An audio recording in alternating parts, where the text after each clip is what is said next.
Good morning and welcome back to Mae Sot, Thailand. It is Wednesday, April 22nd, and I think that makes it day 28 of the state of emergency here in Thailand.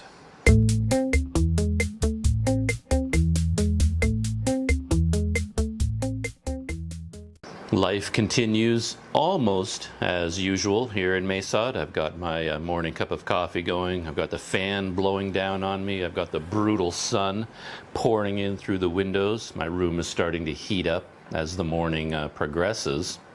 And I don't know that I have a whole lot to say this morning, but something really big happened, so I thought I should do a quick update and put it out there right away. If you've been following the news in Thailand, you probably know what that update is. And last night, totally out of the blue, completely unexpected, the government of Thailand announced a second visa amnesty for foreigners, for stranded foreigners in Thailand. And this visa amnesty is essentially an automatic visa extension for 90 days. Which will take us all the way until July 31st. What a roller coaster ride this has been. To be honest, I had no idea what was going to happen. My situation remained the same up until yesterday. My visa extension actually expires this Saturday on April 25th. The previous visa extension would only get me to April 30th. And no matter how often I went online onto all the online forums and tried to track down information, it was impossible to figure out for sure what was going to happen and what I should do.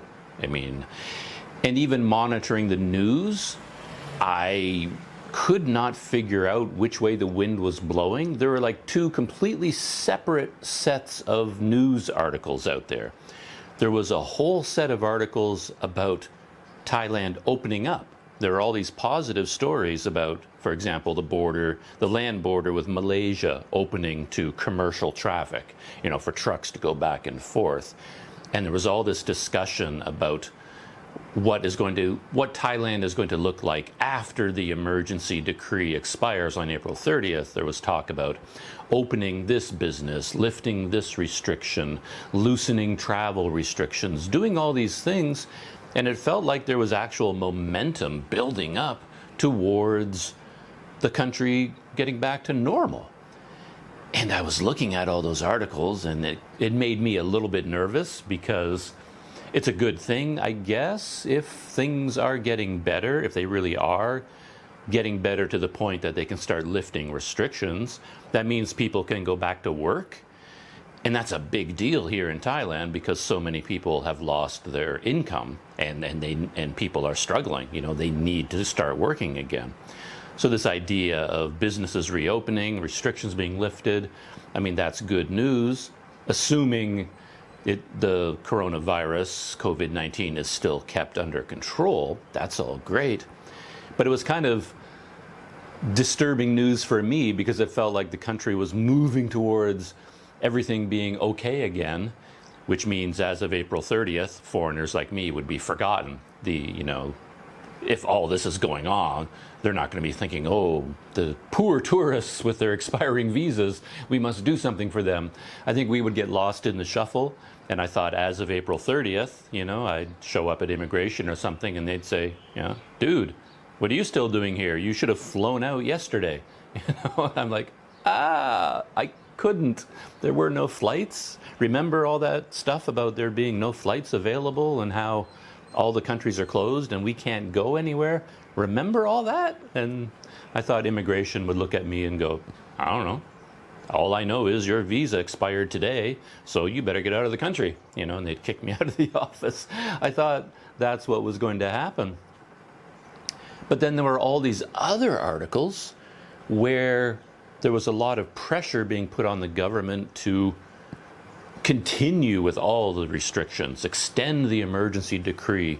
There was a report submitted to the government by a team of, I think, 14 health professionals and doctors warning against premature loosening of restrictions and saying, no, no, no, no, keep it up and even increase the restrictions. We're not finished with this fight against the virus yet.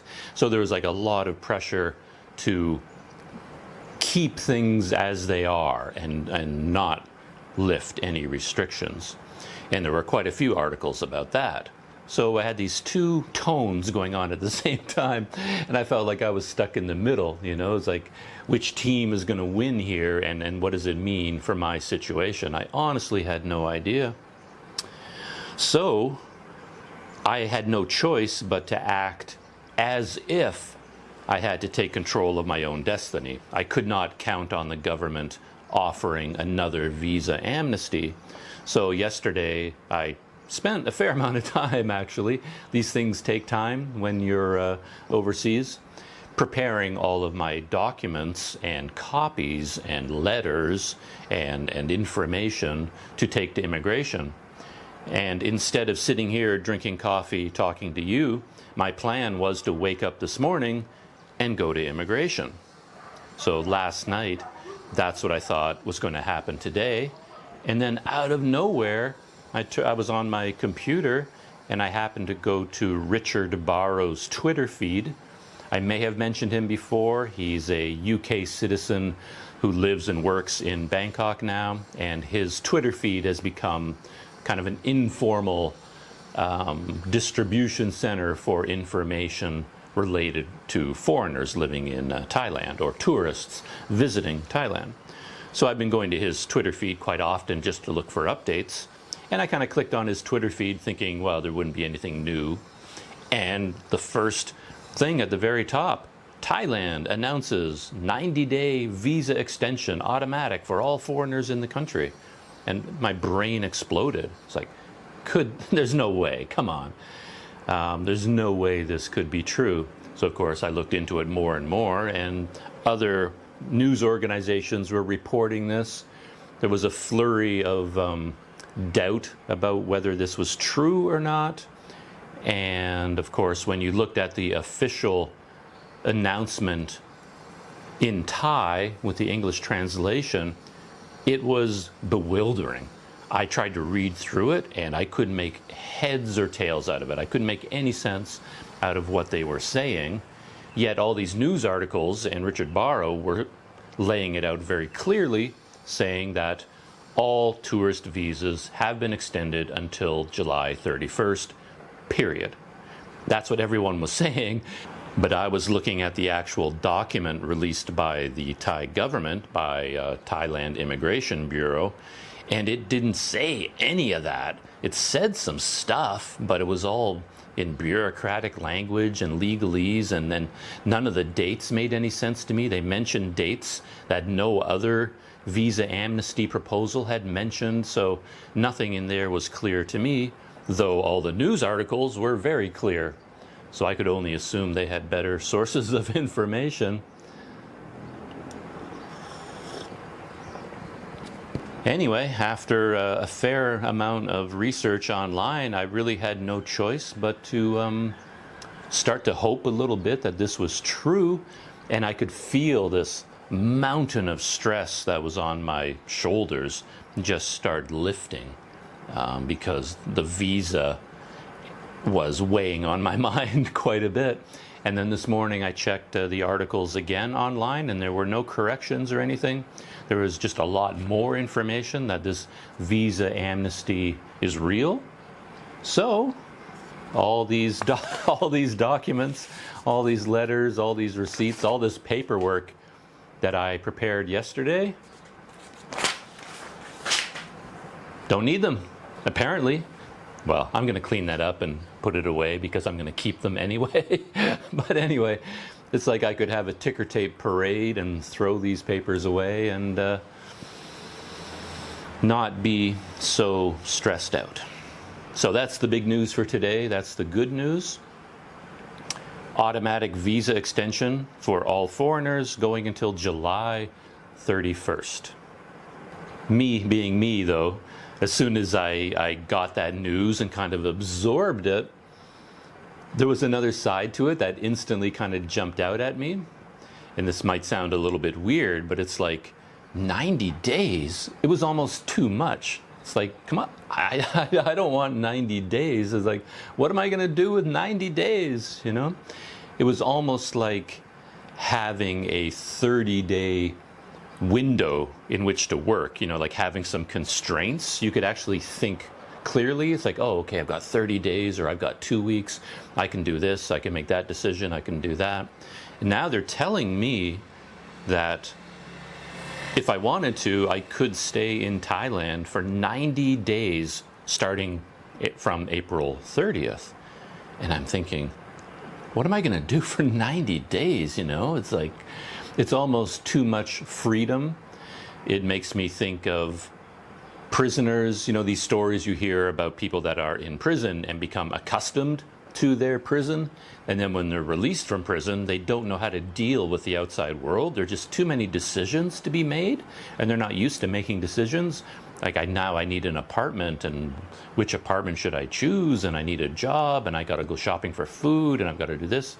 And suddenly you have thousands of decisions you could make. You have so many options available to you, and then they can become quite depressed because they don't know which option to choose. And then the theory goes that they'll commit another crime just so they can go back into prison and have the comfort of the limits of prison. And I'm not going to call this room around me a prison because it's more of a paradise for me. But I am getting accustomed to the limits of this place, and I've kind of settled in here. But now, if you tell me that 90 days is available to me, then it's like, oh, I could go somewhere else, like within Thailand. If there's travel restrictions lifted, where should I go? Should I stay in Mae Sot? I mean, should I look for an apartment? Could I rent a nice apartment here for a lot less money than I'm paying for this room? Should I do this? Should I do that? Should I do that? Suddenly you have all these options, and it's almost a little bit too much, too fast. I went from having 0 options. I mean, I went from having 3 days until I was going to be kicked out of the country to having 90 days. And my brain is like,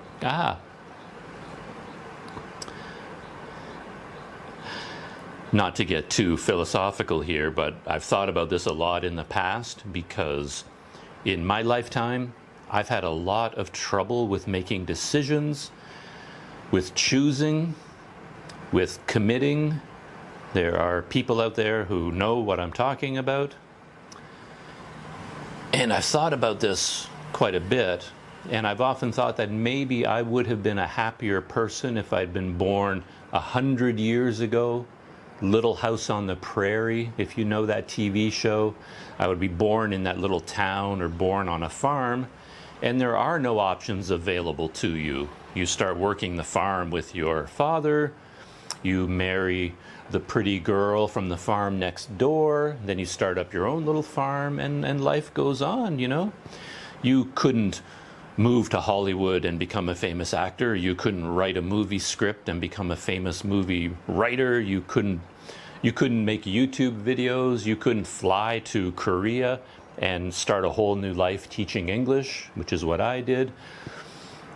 You don't have any options at all, and you might think that's a terrible thing, but sometimes having so many options available to you can be overwhelming and can really be depressing, and you end up stuck, like you're unable to choose because there's too much freedom. You almost need some limits, some definition of your world, you know, in order to help you decide what to do next. If your world is like vast and completely open, it's kind of hard to move forward, you know? So anyway, I'm not going to put a 90-day visa extension in that category. It's not going to break my brain or anything. I'm very, very happy about this development, at least in the short term. Who knows what's going to happen? Maybe within a month, the border into Myanmar will open. I can go in there, as I planned to do originally, go from there to Malaysia. I could hop on a flight to Canada. Who knows? Anything could happen now that you have all these options available and the time to look into them. This also solves, I hope, another problem that I had. I don't know if I mentioned it or not, but I think I did. In my passport, I only have 1 page left in my passport. So I have to get a new passport. And I was planning to do that in Malaysia when I got back there. But of course, all of this interfered with that plan. And since I can't go to Bangkok, how am I going to get a new passport? So I thought I'd really run into trouble. Even if I could get extensions, I'd go to the immigration office and they'd be opening my passport and saying, Mr. Nienhuis, congratulations. We have approved your 30-day emergency COVID-19 visa extension. And now we're going to stamp it in your passport and you're going to be happy. And they take out their stamp and they look at my passport and there's no place to put the stamp because there's no blank paper left. And I know a little bit about immigration offices and bureaucracies. If that were the case, it's your problem, buddy. No room in your passport. We can't stamp it. That's the end for you. A friend of mine that I met actually so many years ago when I first went to Korea to begin my life in Southeast Asia.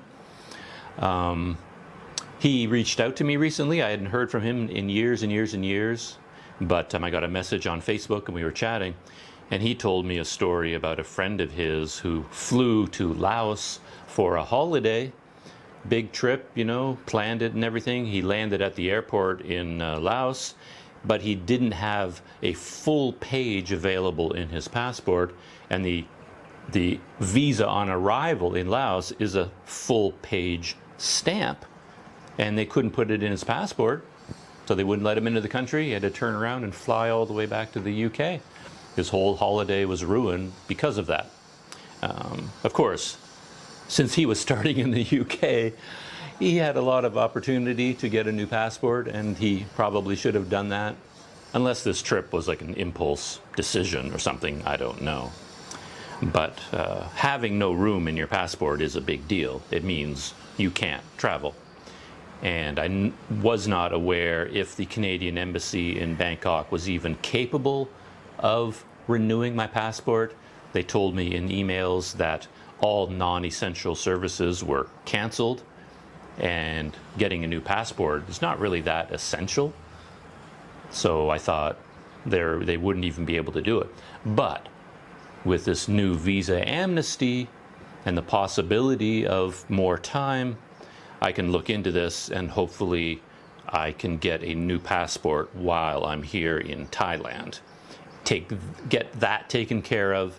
And I had all my visa stress maybe on this shoulder, and that's kind of it's lifting a little bit. And I had kind of, my passport is full. What can I do? Stress over on this shoulder. Then maybe I can get that stress lightened as well and get it removed entirely, perhaps. I still find stuff like this endlessly amusing, though. I think a lot about details and bureaucracy and systems and things like that.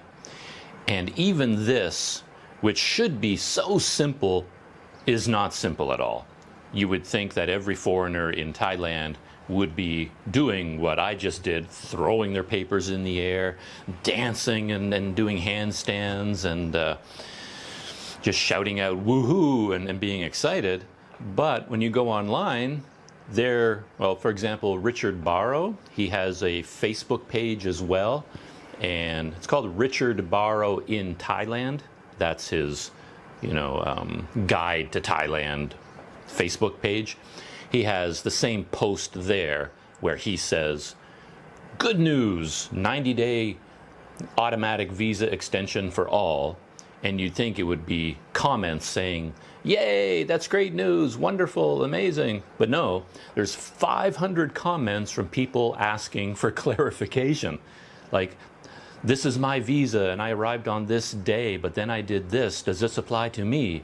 Da da da da da da. I have this. I came here with them and this and this. Does this apply to him? Just 500 comments asking for clarification. Even something this simple, everybody has questions about it.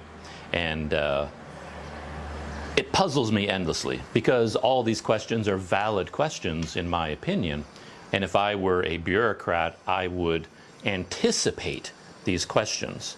So when I send out my press release, I'm going to think long and hard about what I say and then break down the fine print. If this, then this, if that, then that, if this, because that's just the way my brain works. I've had a lifelong struggle with manuals, especially technical manuals, for cameras, for software, for anything. I've lived in this world of learning new technology my whole life, and this was back in the days for computer software. You used to buy those 400-page huge books that would break down how to use the newest, word processing software from WordPerfect or something like that. I had all those books. I had shelves of them, and I would read them like novels. I would sit down in the morning and start at page 1 and read it page by page by page. Because these were third-party manuals from people who really were troubleshooting. If you get the official manual from WordPerfect or the official manual for my camera or for whatever, all they do is state the obvious. They just say, if you push this button, this happens. But they don't troubleshoot. They don't anticipate all the complexities surrounding that statement. And with this visa amnesty, it's exactly the same. And I feel sorry for poor Richard because he tries so hard to be clear. And you can see that in his posts over and over again. He's like, to be clear, this visa amnesty is for everyone. I don't know how more clear I can be. But every time he says that, you'll get 500 more questions asking him to be more clear. So here's an example.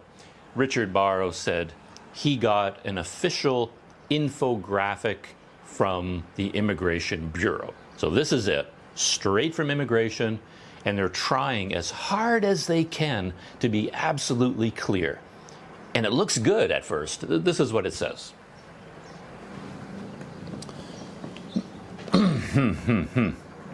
So, from Richard, he says, foreigners with valid visas are now allowed to stay in Thailand until July 31st, 2020. You do not need to extend visa. You do not need to do 90-day reporting. You do not need to pay fees.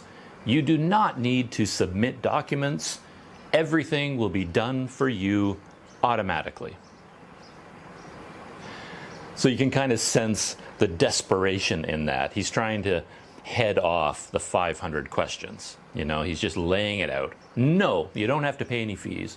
No, you don't have to go to the immigration. You don't have to do anything. You don't need documents. Everything will be done for you automatically. So quit asking me. But the very first line says, you do not need to extend visa. For me, that's a very problematic statement because, as I talked about before, I don't technically have a visa. I came into Thailand with a visa exemption. Canadians don't actually have to have a visa. We get what they call a 30-day visa exemption, which by definition is not a visa. So that's the very first question immigration will get. It says, okay, if you have a valid visa, you get this extension, and there'll be 100,000 people saying, but I don't have a visa. I have a visa exemption. So that should be in the language.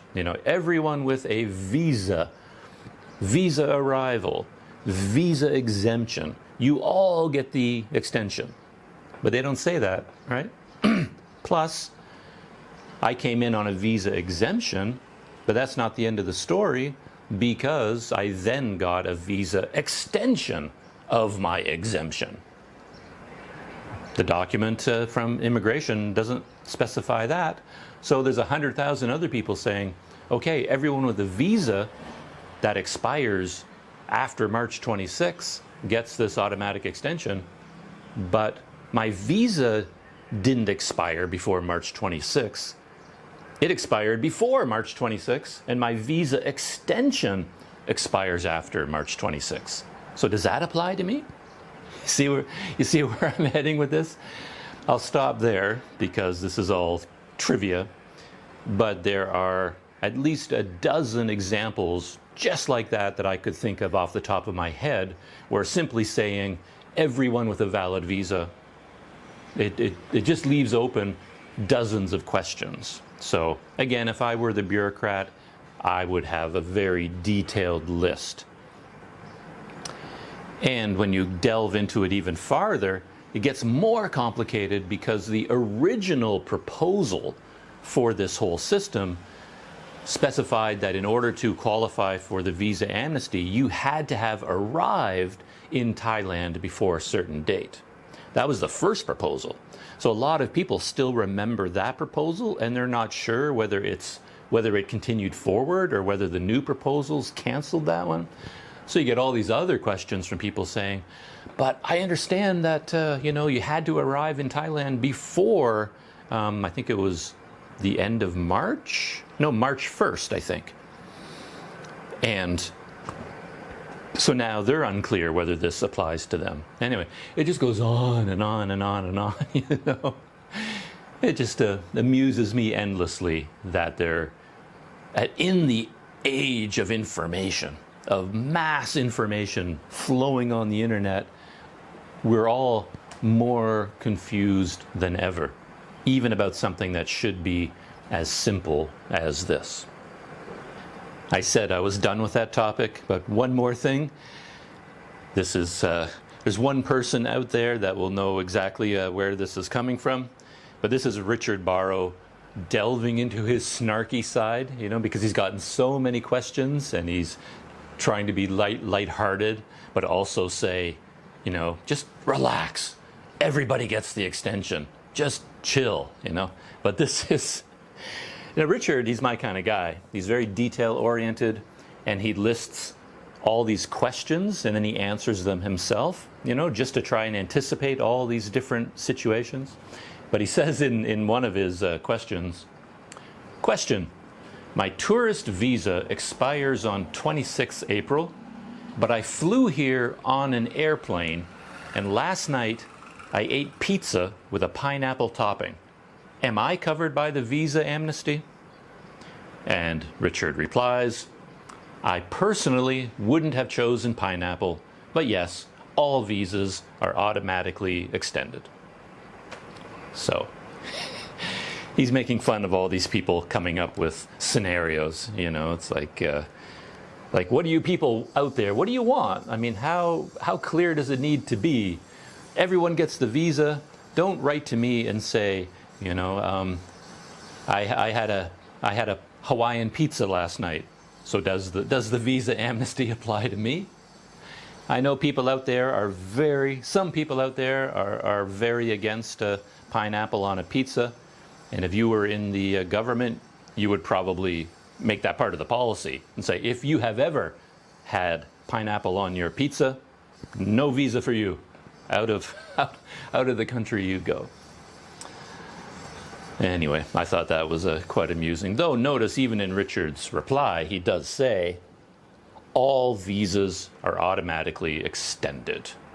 Me, I would have said all visas, and then in brackets, visa exemption, including visa exemptions, visa on arrivals, visa extensions, 60-day tourist visas, 30-day. I would specify all the types of visas that everybody here has, because the word visa does not apply directly to all of us in the same way. I remember a very long time ago discovering a book in university, as probably 90% of you people out there have, tied in so well with my passion for manuals and clear instructions. And of course, I'm talking about Zen and the Art of Motorcycle Maintenance. That book became practically my guide to life for a very long time. And I just love to read, what's the author's name? Richard Pirsig? Richard Pirsig's insight into technical manuals and how they, because that was his job, right? His profession was to write technical manuals, and he was very clear about how that should be done properly. And yeah, I love that book. Spoke deeply to my soul. As soon as I got the news about the visa amnesty, my mind instantly went to all the foreigners around Thailand. I've sort of been hearing little stories here and there, little snippets of all the unique situations that people are in. There are people like me who are lucky enough to have been in a nice, relaxed town, in a nice hotel, with enough money to pay for this hotel and pay for visa extensions. And there are other people who got caught in Thailand on a short-term holiday, and they had, just enough money with them to pay for that holiday and get them home again. So of course, when they got stranded here and then lost a lot of money on canceled flights, they're in a totally different situation, and they're stuck in the country. So there's a whole range of situations, and I was thinking of all these people. I saw an article recently, kind of an amusing article. It was a story of a young Russian couple, backpackers, late 20s, maybe 30 years old, I guess. And there was this newspaper article all about them because they had been discovered living in a cave. On Koh Phangan, I think, or Koh Tao, one of the smaller islands. I think that's where they were. And I guess they got kicked out of their hotel because the hotel's closed, and they didn't really have any money left after canceled flights and these sorts of things. So they went down to the beach and walked along the beach and found a cave, and they've been living in this cave. And I guess local people found them and reported them to the local authorities. And the authorities descended on them and got them out of the cave. And as the article was written, they were brought to the local hospital or health clinic to be investigated. I've noticed that a lot of the language in Thailand in particular surrounding COVID-19 has kind of a police procedural quality to it. I don't know if that's just a language translation issue or it's kind of a state of mind. But whenever someone is brought to a hospital, the language isn't, they were brought to the hospital for testing to see if they are okay. They would say they were brought for an investigation, and they are being, anyway, the language is all like a police investigation, a little bit harsh, perhaps. But anyway, at the end of this story, it was pretty clear they weren't going to just check to see that they were healthy and then let them go back to their cave. No, the cave was off the table in this era of social distancing. I guess it's good that they're in a cave, but at the same time, they also have to exert a certain amount of control over where people are living and their situation. And a cave on the beach, no, that's not going to work for us, said the police. And then, they were brought to the hospital and investigated, and then they were brought to the police station for, more interrogation. They use that. You see articles where people are brought to the police station and they are interrogated and investigated. It's like the assumption is that they had done something wrong. That's kind of the language I see in these articles. So they were taken to the hospital and investigated, taken to the police station and interrogated. And you'd think they're in like a world of trouble, but at the end, all that really happened to them, which is a good thing, is that the police helped them find a hotel where they could stay. Who's paying for that hotel? That wasn't in the article. But the story had a happy ending.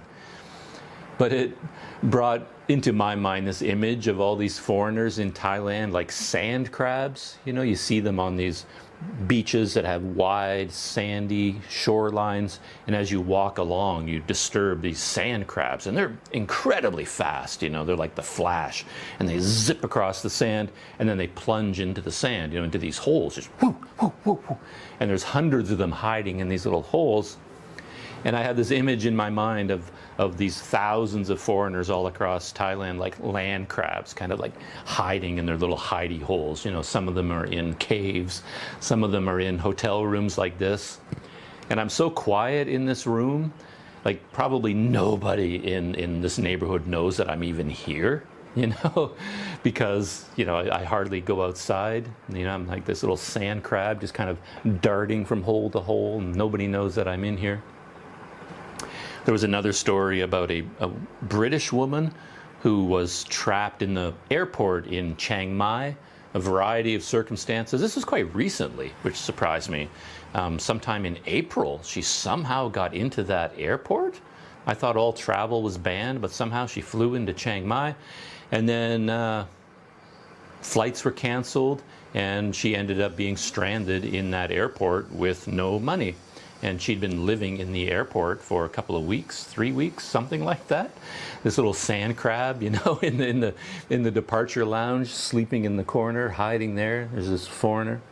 And eventually, of course, she was discovered and interviewed and interrogated and investigated. But eventually, she got some money from home, I think. And then the police and the local tourism bureau, whatever, helped her get out of the airport, got her into the country and into, you know, a 14-day quarantine in a local hotel. So her story had kind of a happy ending. And it made me project into the future. Someday, you know, Doug the land crab here in my hotel, they come looking for me, all these local health workers. I'm discovered hiding in this room, and they come in to get me out. And I'm so attached to my little cave here, you know, and they're dragging me out, kicking and screaming, and I'm holding on to the door jamb by my fingernails. You know, no, don't take me away. And they have to haul me out of my hiding place. As I said, you kind of get used to your shelter, you know. I think that's a human instinct. And I think that is it for the update. I don't have anything else pressing on my mind. No other stories to tell right now. Yeah, 90-day visa amnesty. Good news. What exactly it means for me, to be honest, I haven't even reached that point in my thinking yet. Right now, all I feel is relief that I can sit here, drink coffee, and talk to you this morning instead of having to go to immigration with my sheaf of documents and deal with whatever nightmare was waiting for me out there. I'm very happy that I can be here instead of at immigration, and I'm very happy that I don't have to think with a lot of apprehension about this Saturday when my visa extension expires. So right now, I'm just going to enjoy that feeling and I'll reserve thinking about what this means in terms of what I'm going to do in the future.